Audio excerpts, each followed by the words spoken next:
अस्सलाम वालेकुम, मैं हूं रज़ा मेकन। आप देख रहे हैं IRK न्यूज़। आइए जानते हैं आज की कुछ ताज़ा तरीन अपडेट्स सदीक जान साहब से। सोहेल आफरीदी साहब आपसे कुछ देर बाद कराची से रवाना होंगे, इस्लामाबाद आएंगे। अब देखना यह है कि वो इस्लामाबाद से पेशावर रवाना होते हैं या आज वो यहाँ स्टे करते हैं। लेकिन उनके कराची से वापस आने से पहले ही हो सकता है जब ये वीडियो आप देख रहे हो तब तक वो रवाना हो चुके हैं, और कुछ लोग तो वो होंगे जो ऐसे मौके पे वीडियो देख रहे होंगे जब वो यहाँ पे इस्लामाबाद पहुँच भी गए होंगे। लेकिन उनकी वापसी के सफ़र से पहले ही अगला लाए अमल आ गया है, अगला प्लान आ गया है कि वो स्ट्रीट मूवमेंट के सिलसिले में कहाँ कहाँ जाएंगे। सोहेल आफरीदी साहब का जो दौरा कराची है उस हवाले से मैं इससे पहली वीडियो में बड़ी तफसील से जो मैं 23 उनकी कामयाबियाँ समझता हूँ वो मैं गिनवा चुका हूँ, और उसके नीचे मैंने दोस्तों से कहा था, सुनने वालों से, कि आप अगर इसके अलावा कोई कामयाबी समझते हैं तो आप बताएं। बहुत से लोगों ने कुछ और उनकी कामयाबियाँ जो देखने वालों की नज़र में जो जिन्होंने वो वीडियो देखी तो वो भी मैं आपको किसी वीडियो में फिर अलग से बताऊँगा कि जो आम व्यूवर है हमारा उनके नज़र में कौन कौन से ऐसी चीज़ें हैं जो हमसे इग्नोर हो गई थी, जो वो समझते हैं कि सोहेल आफरीदी साहब की वो कामयाबी हैं। तो मैं अब उनकी जो कामयाबी हैं उसको तो मैं तो नहीं जाऊँगा क्योंकि उसके ऊपर मैं तफसील से बात कर चुका हूँ। लेकिन उनके ख़िलाफ़ बयानात का सिलसिला शुरू हो गया है, ज़राए से भी और हुकूमत की तरफ से भी प्रेस कॉन्फ्रेंसेस भी शुरू हो गई हैं।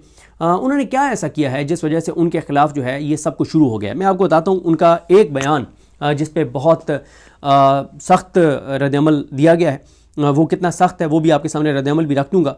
उनसे सवाल किया गया कि DGSPR ने कहा कि दहशतगर्द बाकी सियासी जमातों पर तो हमले करते हैं, तहरीक इंसाफ पर क्यों नहीं करते। इस पे सोहेल आफरीदी साहब ने जवाब दिया कि इसने बड़ी नीच हरकत की है। 1947 से लेकर 2025 तक किसी इदारे के अफसर का ये सबसे बड़ा झूठ है। ये हमें मरवाना चाहता है। क्या ये चाहता है कि दहशतगर्द पाकिस्तान की सबसे बड़ी सियासी पार्टी पर हमले करें? क्या ये हमें दहशतगर्दों के रहमो करम पर छोड़ना चाहता है? हमारे लोग शहीद हो चुके हैं, ज़ख्मी हो चुके हैं, और ये कहता है कि दहशतगर्द हम पर हमले क्यों नहीं करते। इस पे हुआ ये कि जब ये उनका ये बयान चला बहुत ज़्यादा, अच्छा उन्होंने कुछ और भी कहा, वो भी मैं आपके सामने रख देता हूँ। वो उन्होंने क्या कहा जिस वजह से भी शायद ज़्यादा जो है वो हाइप क्रिएट हुई उनके बयानात की।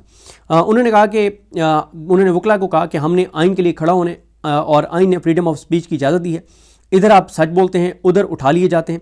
आइन ने इजाज़त दी कि कहीं भी जलसा आप कर सकते हैं, जलसे का ऐलान करते हैं तो रोड ब्लॉक किया जाता है।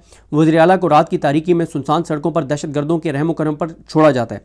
आइन और कानून की बालादस्ती और आज़ाद अदलिया की बहाली के लिए जब आप वकला निकलेंगे तो आपके गिरेबान पर हाथ डालने से पहले इनको मेरे गिरेबान पर हाथ डालना पड़ेगा। आप पर गोली चलाने से पहले इनको मेरे सीने पर गोली चलाना पड़ेगी। एक इदारे का तर्जमान प्रेस कॉन्फ्रेंस करता है, तमाम वज़ीर आला की गुण गाता है, लेकिन एक वज़ीर आला के ख़िलाफ़ साजिश करता है, उसकी वीडियो चलाता है। ये इम्तियाजी सलूक है। 4.5 करोड़ लोगों पर जुल्म है, उनको उकसाया जा रहा है, लेकिन यानी KP के लोगों को उकसाया जा रहा है। लेकिन इमरान खान ने पुरअमन जद्दोजहद का कहा है, इसलिए हम बंदूक नहीं उठाएंगे, कलम से इनका मुकाबला करेंगे और जद्दोजहद जारी रखेंगे। ज़िंदगी और मौत, इज़्ज़त और ज़िल्लत और रिस्क रब ने देना है, तो हम क्यों डरें, किससे डरें। हमने अपने हकूक़ के लिए खड़ा होना है। हमारे लिए किसी तारिक बिन ज़ियाद और मोहम्मद बिन कासिम ने नहीं आना, हमने खुद अपनी जंग लड़नी है, वरना मुमकिन नहीं घर में बैठकर हकीकी आज़ादी प्लेट में मिल जाए। किसी को हकीकी आज़ादी प्लेट में रख कर नहीं दी जाएगी। हम सबको अपने मुल्क को, अपने वतन को, अपने आने वाली नस्लों के मुस्तकबिल को बचाने के लिए निकलना होगा। फिर वो कहते हैं कि मैं एहतजाजी सियासत का चैम्पियन हूँ, और उन्होंने कहा कि हम पर इल्ज़ाम लगाया जाता है कि इंतशारी और एहतजाजी सियासत करते हैं। हम आइन और कानून के रास्ते इख्तियार करने के बाद एहतजाजी रास्ता अपनाते हैं। जब मैं वज़ीर आला बना तो सबको ख़त लिखा और सबको ख़त लिख कर कहा कि मुझे मेरे लीडर, मेरे कायद इमरान खान से मिलने दिया जाए, लेकिन मुझे मेरे लीडर इमरान खान से जो है वो नहीं मिलवाया गया। अच्छा, उसके बाद उनके इन बयानात के बाद और भी उनके बहुत सारे बयानात हैं, मोस्टली आप सुन चुके होंगे सोशल मीडिया पे, इसलिए मैं उनको रिपीट नहीं करूँगा। पहला रद्दअमल जो है वो गरीदा फारूकी साहिबा की तरफ से आया।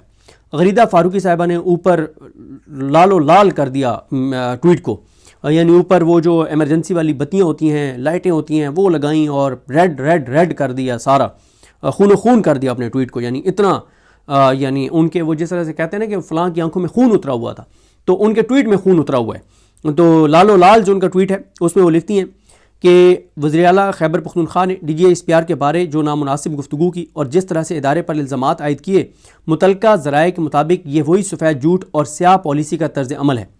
आगे वो कहती हैं कि सोहेल आफरीदी ने कल रात मीडिया के सामने एक बार फिर गैर माकूल اور من گھڑت بات کی جو ان کے اور ان کی جماعت کی فوج کے ادارے سے بالعموم اور DGI سے بالخصوص obsession کو ظاہر کرتی ہے۔ سہیل آفریدی دہشت گردی کو قومی خطرہ قرار دیتے ہیں، مگر دہشت گردوں کے خلاف ہر کارروائی کی مخالفت خود اس دعوے کی نفی ہے۔ یعنی ایک طرف وہ دہشت گردی کے خلاف بات کرتے ہیں لیکن پھر دہشت گردوں کے خلاف کارروائی کی وہ مخالفت کرتے ہیں، حالانکہ مجھے نہیں لگتا کہ انہوں نے کہیں بھی دہشت گردوں کے خلاف کارروائی اس کی مخالفت کیا۔ وہ تو کہتے ہیں کہ صرف پالیسی ہمیں آن بورڈ لے کر بنائیں، KP کے لوگوں کو آن بورڈ لے کر بنائیں، اس کے علاوہ تو وہ کچھ نہیں کہتے۔ انہوں نے کبھی یہ نہیں کہا کہ آپ دہشت گردوں کو کوئی فری ہینڈ دے دیں۔ پھر آگے غریدہ فاروقی صاحبہ کہتی ہیں کہ جس ادارے پر الزام تراشی کی جا رہی ہے وہ روزانہ دہشت گردی کے خلاف قربانیاں دے رہا ہے، صوبے بھر میں دہشت گردوں۔ اچھا، یہ جو غریدہ فاروقی صاحبہ کا بیان ہے یہ ان کا بیان نہیں ہے، یہ وہ کہہ رہی ہیں کہ وہی ذرائع جو انصار عباسی صاحب کے ہیں ان ذرائع سے وہ کوٹ کر رہی ہیں کہ وہ ذرائع یہ کہہ رہے ہیں۔